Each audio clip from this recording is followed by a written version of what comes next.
On an ordinary street in East London, a shop that's anything but ordinary. It may look like a scene from Harry Potter, but this is real-life magic. All money spent here goes to a charity called the Ministry of Stories, which inspires young people to write. Hello. Hi. Welcome to the Ministry of Stories. These budding authors are here to meet a writer who's reinvented the fairy tale. First, though, they have to get through the secret door. So what's the password? Because we know it changes all the time, right? 1, 2, 3. Rebel Girls! That's a reference to the book Goodnight Stories for Rebel Girls. Gone are the princesses waiting for their prince. In their place, real-life heroines, like Margaret Hamilton, the computer scientist who played a vital role in the Apollo 11 space mission. Once there was a girl who put a man on the moon. Her name was Margaret, and she was really good with computers. Each chapter celebrates an inspirational girl or woman. Some of them are relatively unknown, others old favourites. So why in 2017 do we need a book like this?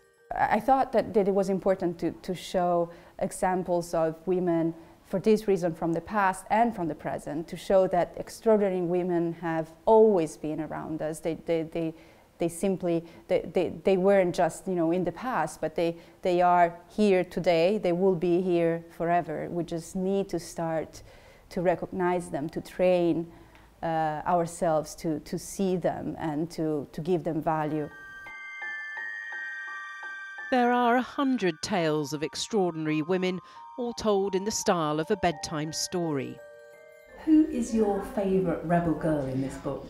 My favourite rebel girl is Simone Biles, because when I'm doing sports, physical education, and then my team loses, I think of her and what she did to win, and then I just try again. She helps me to believe in myself.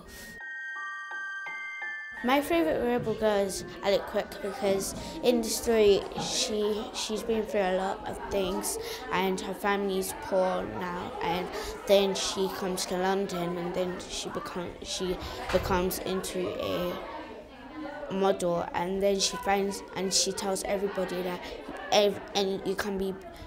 people might think you're ugly but you're still beautiful. But her ballet... And despite the title, it's not just girls who are reading this book. This book is obviously all about girls and women. You're a boy. How do you feel about that? I feel kind of happy and kind of sad, because why I feel happy is because there's a book actually full of girls instead of just boys. And why I'm kind of sad is because I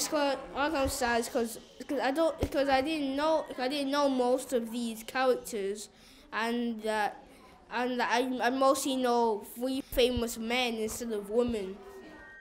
Elena Faville and her co-author Francesca Cavello could do with a chapter themselves. Dismissed by potential investors, they had to crowdfund to publish. One of the things that I saw happening again and again was that when men present their, bold ideas, they're called visionaries, and when women do that, they're called naive, and they tell you typically that you will never manage to accomplish that, especially if you're just 2 women, as in my case, it was just my co-founder and myself. More than 1 million people have now read this book, but a study of children's literature found only 1/3 of books had a central female character. It seems the battle for positive role models is far from over.